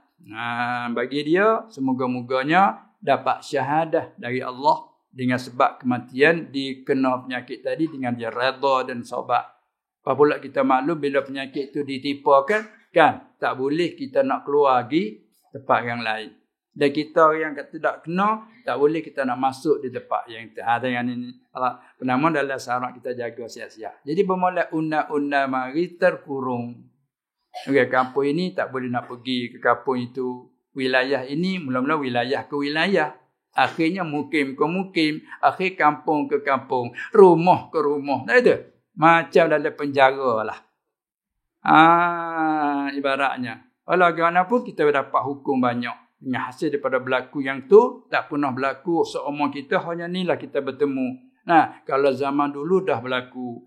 Hampir ratus tahun dulu tu dah berlaku. Wabak. Orang petani panggil penyakit orang baik. Wabak tu jadi penyakit orang baik tu. Penyakit wabak jadi kata penyakit orang baik. Itulah antaranya. Baik. Masa kita tu sekarang hampir jam 11. Betul? Kalau itu untuk memenuhi 11 tu boleh lah. Boleh memenuhkan jam 11. Boleh. Banyak soalan di sini tuan-tuan. Tapi saya dah baca soalan ni yang agak menarik. Soalannya ada dua soalan di sini. Sekarang ini Tuhan di mana? Dan sekarang ini juga Tuhan buat apa? Masya Allah. Sama kita pun kadang-kadang tak tahu di mana. Halo, Assalamualaikum. Waalaikumsalam. Kamu di mana sekarang? Tak apalah kamu dan aku tu siapa duk cakap? Makhluk ke makhluk. Itu kan? Jirim ke jirim, jisim ke jisim. Bolehlah tanya di mana. Kerana perkataan di mana ini kalau yang mengaji dia panggil zaraf makan. Kalau bahasa Arab lugah amiyah dia tanya fin. Fin. Dia tanya gitu. Anta fin. Dahin anta fin. Lugah amiyah ni susah kita nak faham. Itu kan? Itu dia. Maknanya sekarang engkau di mana? Jadi perkataan di mana kalau jumuh daripada lugah fusha aina. Di mana? Dekat dengan lugah siam. Lugah siam dia tukar nun kalau kata ain ke sebut ain dulu. Nai, katanya gitu. Yuti nai. You tu duduk, ti tempat, nai di mana. Lalu mereka kata, kamu duduk di mana? Lalu kita. Maka perkataan di mana daripada aina itu antara dia apa? Cakap perkataan di mana, makna dia ya maudhu'un lah. Lapa di mana pengantara dianya ialah sakut paut dengan tempat. Kalau tanya bila, mata. Bila itu satu perkataan yang bersangkut dengan masa. Bila, tapi kalau sini dia guna kena pada tempat. Kitab tani tu guna bila semacam. Ya bila ni sangkut dengan tempat, tapi tempat yang akan datang. Tengok nak balik bila? Nak balik bila? Balik apa dia sebentar lagi, kerana balik esok. Itu lagi akan kan? Yang masa tanya tu, ni sebah dengan masa tanya, lagi akan. Bila? Tapi kalau masa yang telah lepas, tanya macam mana? Tanya bila juga. Kalau dengar ke sini cakap, hang mai kala.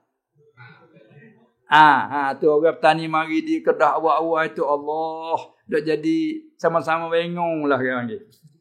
Orang kedah tanya, hang mai kala? Dia kata saya tidak namai bergala. Masya Allah. Allah. Tu sama-sama tak faham bahasa. Yang ni pun, ajib. Kita tanya tu, hang mai perkala. Mana hang tak awak engkau lah. Hang tu daripada anta. Tu. Anta. Hang. Kalau orang Melayu kita, dengan ni dia tukar lagi mari. Makan ayam. Tapi orang petani kata setengah-setengah hayam. Anjing. Orang petani panggil anjing. Jadi nak kata dengan ni ada bertukar. Kalau tulis huduh keji ya. Huduh rupa tu. Ada juga orang petani bercakap uduh. Jadi tempat naknya nak ambil bahasanya dengan ni terkadang tukar menukar dari segi guna bahasa. Bahasa surat tapi bahasa cakap Bahasa surat bahasa cakap uduh. Anjing. Begitulah hang. tu di luar kata hang. Bermakna anta terjemah engkau. Nah, kamu, antum, kamu. Hang mai itu rekah daripada mari kan? Mai. Asalnya mari. Kalau penuh luar ni mari. Jumpa juga luar Arab. Jaa yaji'u, masdar dia jai. Masdar mimi maji. Maji, maka kalau kanak-kanak yang telur dia tak pandai nak kata ji. Maji. Maji buat ji maji. Kelik dengan luar siang ma. Kita mari. Luar Kedah mai. Hang mai. Itu dia. Perkala. Perkala ni mana hak lepas dah lah. Tu kala. Tak serupa bila. Bila tu lagi akan. Nak balik bila. Mari perkala. Kita bunyi-bunyi nyata sikit dah. Engkau mari perkala. Kemarin. Dah 3 hari. Nak balik bila? Esok. Tu betul tu yang kena cakap. Tapi kita petani tak pandai guna perkala kita. Dia guna bila semua. Mari bila. Nak balik bila. Gitu. Dia tanya macam tu. Mari bila, nak balik bila. Sebab tu bila kita tanya, hang mai perkala, bukan mai nak bergala, kata dia. Masya Allah. Itu dia ada. Baik. Kembali pada soalan tadi. Bila sebut perkataan di mana, itu berkaitan dengan tempat. Bila pertanyaan bila ataupun kala, sedia kala. Kata tersedia bila? Sedia kala. Kidam arti sedia kala. Mai kala kata. Tak kala. Bahasa surat tak kala. Itu maknanya setelah. Baik. Jadi sakut dengan masa. Lepas tu hak yang bersangkut dengan masa ni apa? Yang bersangkut dengan tempat ni apa? Jawab dulu. Jawab tu dah ada tanya. Penama sudah jawab soalan tu. Yang ditanyakan dengan bila ataupun tu sakut dengan masa. Yang ditanyakan dengan apa, di mana sakut dengan tempat. Maka kita nak tanya di mana, nak tanya bila, kena tuju kepada sesuatu yang berkaitan dengan masa dan tempat. Ma yataqayyadu biz zamani wal makan. Maka barang yang berkait dengan masa dan tempat itu barang itu panggil apa? Benda baharu. Yang baharu. Hawadis. Hadis. Mawjud yang hadisun. Tu tanya bila, tanya di mana. Sebab itulah kalau kita nak tanya Tuhan, salah ditanya tu lagi dah. Di mana Tuhan? Apa kalau munasabah dengan tanya di mana, tak apa. Mu tanya aku di mana Tuhan. Aku nak tanya mu balik. Bila ada Tuhan? Agak jawab satu-satu. Mu tak jawab yang tu, ku tak jawab yang ni. Tak jawab, ialah jawab. Jangan bodoh lah. Ini apa yang kata orang Al-Islam sehingga dia panggil falsafah dia tinggi. Al-Islam ya'lu. Orang tanya kita, di mana Tuhan? Kita tak baik kamu tanya aku, tapi aku nak tanya balik kamu, bila ada Tuhan? Tengok dia nak jawab macam mana. Kalau dia kata ada kemarin, baru ya Tuhan ni kupur lah. Bila kata bila ada Tuhan ataupun perkala ada Tuhan, jawab dah 1000 tahun. Arti Tuhan ni baru, kupur lah. Dia kata, tak boleh tanya begitu. Kalau di itu tak boleh tanya, begini juga tak boleh tanya. Di mana? Sebab ini di mana bersangkut dengan tempat. Makan dan zaman ialah daripada makhluk. Hawadis, paling tidak. Tiba-tiba tanya, di mana Tuhan? Sebab itulah, orang tanya Imam Malik tu. Tak kalau cakap istiwa kata. Bagi orang Al-Azhar dia pakai istaqarah, tetap artinya sangkut dengan tempat. Tadi dia tanya, kaifal istiwa? Imam Malik radhiyallahu anhu atraqa ra'sahu. Tunduk kepalanya sekejap, sekejap pula berpeluh mukanya. Berpeluh, mana soalan ni berat bagi orang yang faham. Berat. Allah. Lepas tu dia angkat kepala. Dia jawab tak seperti kawan yang tanya. Kalau dia tanya apa istiwa? Istiwa ialah duduk tepat. Tu berkenaan dengan dia, kehendak dia. Tapi Imam Malik jawab, al-kaifu ghairu majhul. Satu riwayat dengan lafaz. Kaif. Bagai. Yang bagai ni sangkut dengan apa? Dia pula saat ni. Bila? Di mana? Bagai sekali lagi. Bagaimana? Bagaimana ni? Ataupun yang kata lain, macam mana? Itu sama lah. Bagaimana? Macam mana? Ini sangkut dengan apa? Ayo faham situ dulu. Keadaan. Ataupun dengan kata lain, kelakuan. Dia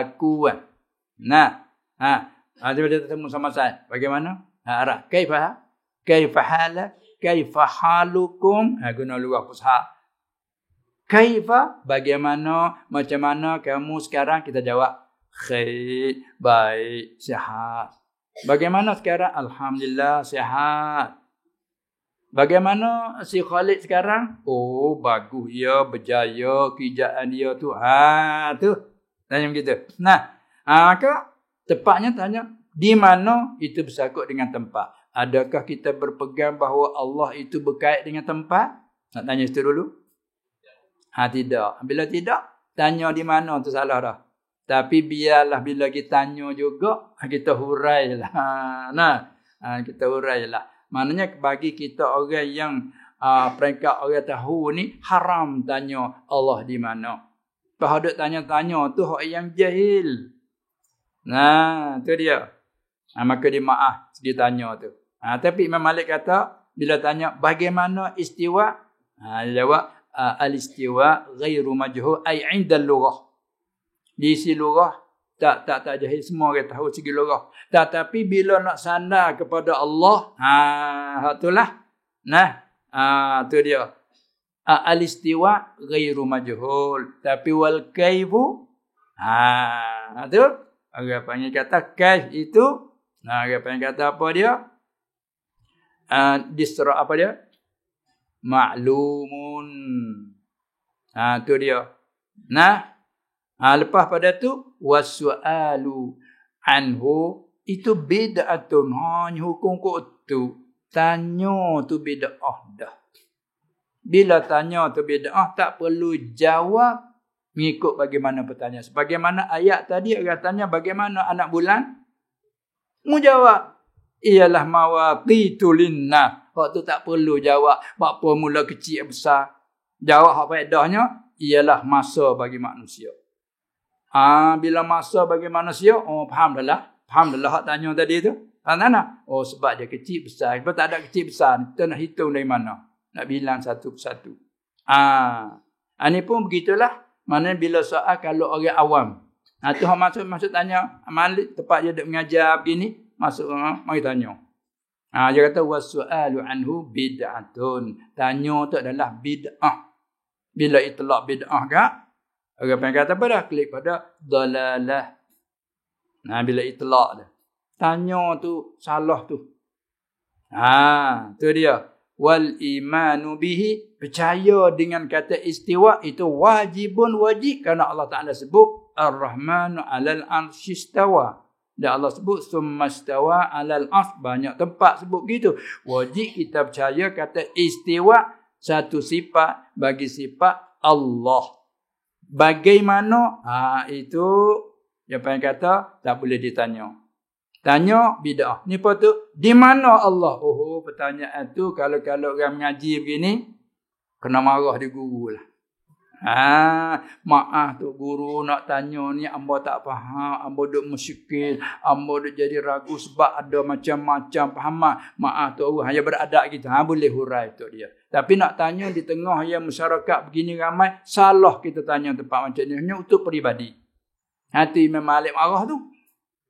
Tu dia kata wasu'al anhu bid'atun, ini yang panggil fitnah, ni tanya macam ni. Lalu Imam Malik kata fa akhrijuhu anni, bawa keluar dia daripada aku. Mana main majlis, saya suruh murid-murid ambil waktu baik dia ni. Sebab aku pandang ke dia ni rajulasu, ni hukum lelaki yang jahat, buruk ni. Bila tanya ni tempat aku mengajar. Nak tanya masalah keliru nanti sama seorang, nanti balik ke rumah nak tanya. Ni pak tanya situ. Ni perkara tu duduk mengajar, duduk ceramah. Maksud, di mana Tuhan? Tak ikat bertemu lagi. Tak faham lagi. Anda tanya di mana Tuhan? Itu kena tanya balik. Bila ada Tuhan? Berapa umur Tuhan sekarang? Kalau kamu tanya saya mudah. Di mana awak ni? Tahusi ni. Dari mana datangnya? Fatani. Boleh tanya jawab. Bila nak baliknya? Esok. Ataupun petang, bentar lagi. Tu tanya sama-sama keluk boleh. Tanya Tuhan di mana? Tu dia. Nak tanya balik. Kamu jawab dulu. Bila adanya Tuhan? Dan berapa umurnya Tuhan? Tak boleh. Tak boleh. Yang ni pun tak boleh. Sama je lah. Tu dia. Ingat gitulah tu. Kalau bertemu-bertemu. Kok jalan. Kok jalan. Kita ni bertemunya atau di mana-mana sajalah ada tanya macam tu. Kamu duk mengaji, aku nak tanya kamu. Lepas tu ada nak, kamu duk mengaji, kamu nak tanya aku pasal aku mengaji. Kamu berapa tak mengaji kata? Allah, jadi guna tu kena pada tempat. Lepas tu nak cakap lah, pergi dulu situ. Kamu berhajat sangat kepada orang yang belajar. Kamu sendiri tak mau belajar. Nak tanya di tengah-tengah jalan gini, kalau tak perlu sangat, tak perlu tanya lah. Itu maknanya. Itulah tanyaan di mana itu. Orang tanya perkara yang berkaitan dengan tempat. Barang yang berkaitan dengan tempat ialah barang makhluk, barang hawadih, barang baharu. Allah zat laisa kamitslihi syai', yang selalu kita sebut walam yakul lahu kufuwan ahad. Selalu kita baca ayat tu kan. Sama lah dengan ayat laisa kamitslihi syai'. Selalu kita dah sebut. Selalu kita baca walam yakul lahu kufuwan ahadun. Tidak ada satu pun isim nakirah halaman nafi memberi faedah takkidkan nafi tu. Tidak ada memberi faedah umum. Tidak ada suatu pun. Habis tu. Tak ada satu pun. Telefon. Telefon. Apa telefon? Tali tak apa tali? Panggil telefon tak? Tak panggil telefon Panggil. Panggil. Pas tali tak apa dia? Tali ni, macam tali ni lah. Lepas tu dia pun. Apa pun? Pun. Kalau saya panggil, torasap. Toratat. Torasap. Pun. Apa Arab panggil? Pun. Hand pun. Dah. Ni hand bawa dengan tangan. Hand pun juga. Apa pun? Cuba arti pun sikit. Cuba arti bahasa. Pun ni apa pun?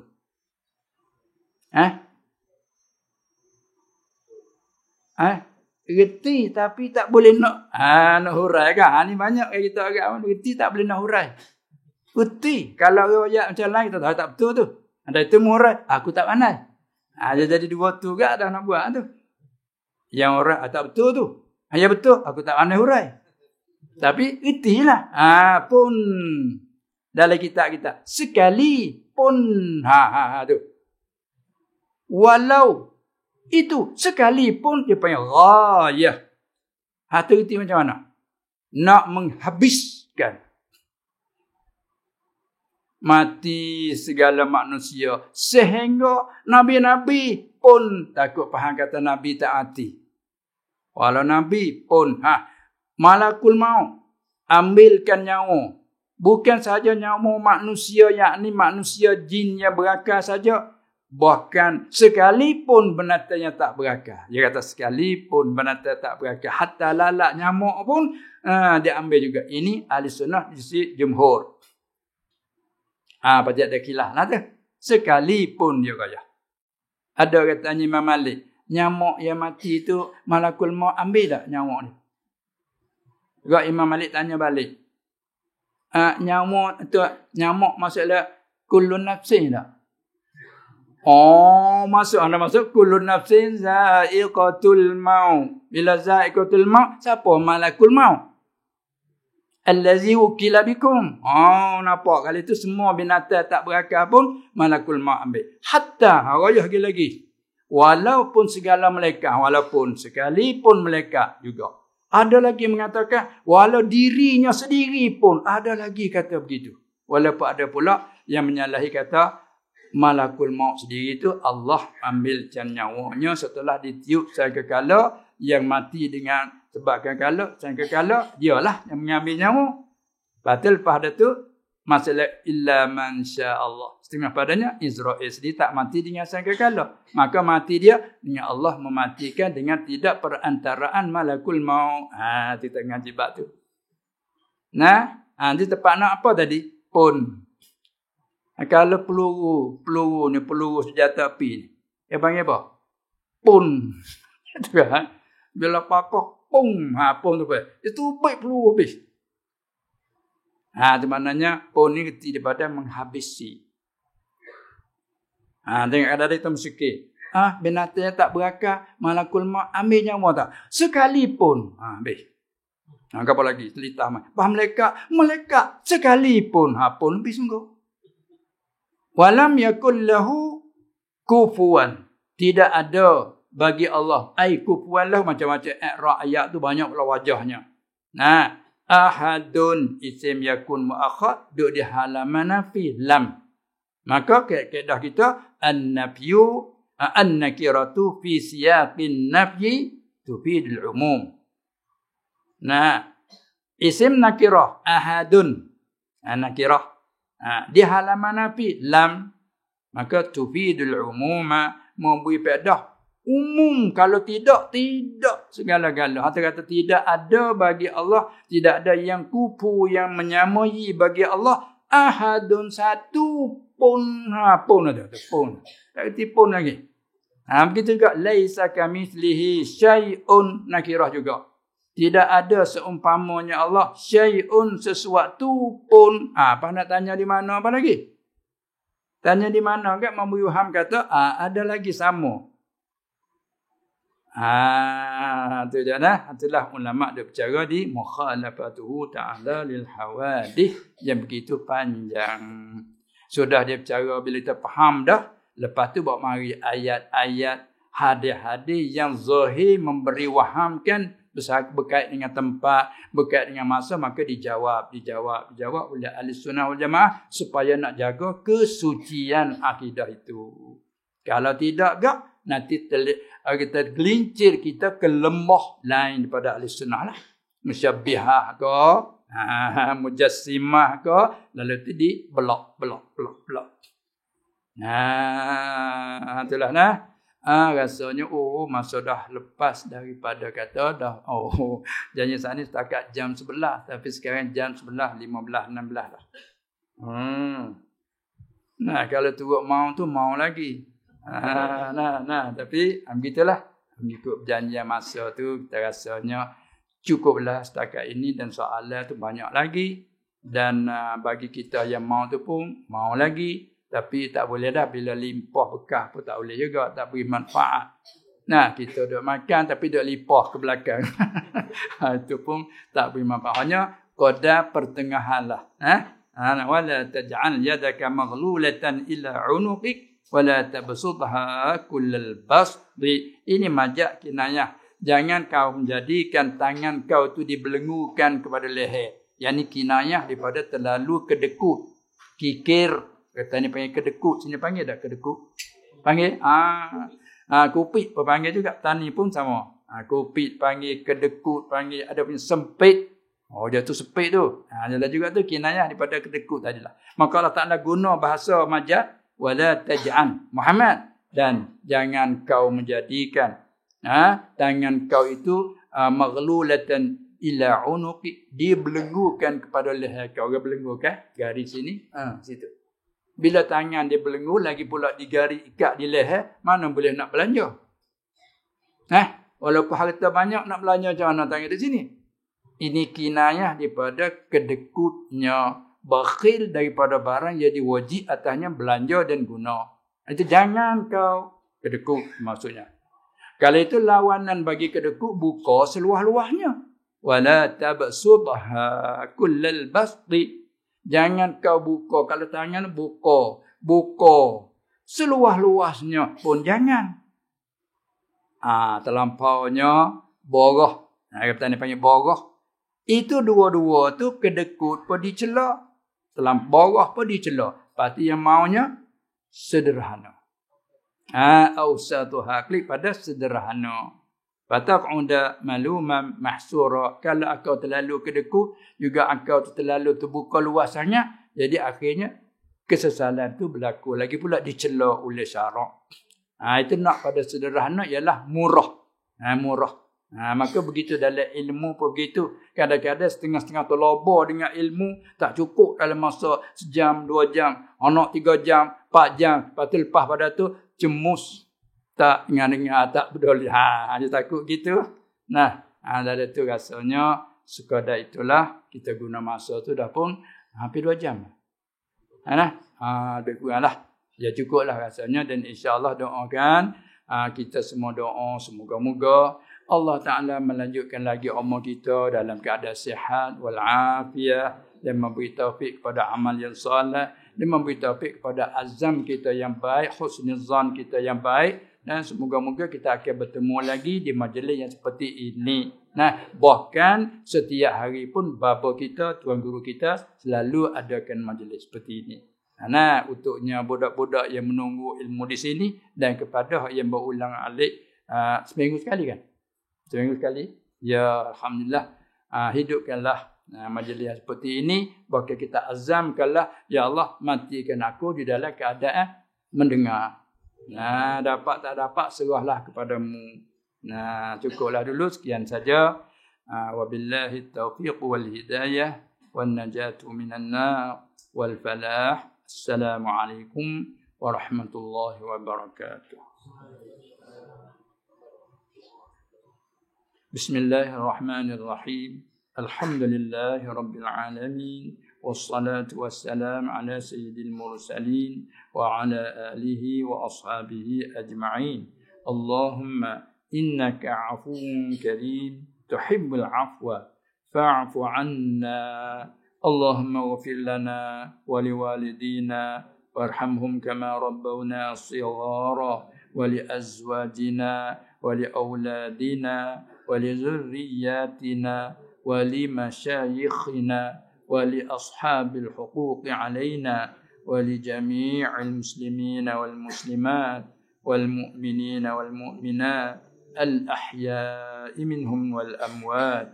اللهم لا تجعل في قلوبنا اللهم لا تجعل مصيبتنا في ديننا ولا تجعل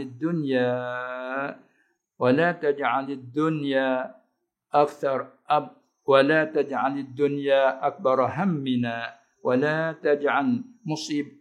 ولا مبلغ علمنا ولا تسلط علينا من لا يرحمنا برحمتك يا أرحم الراحمين.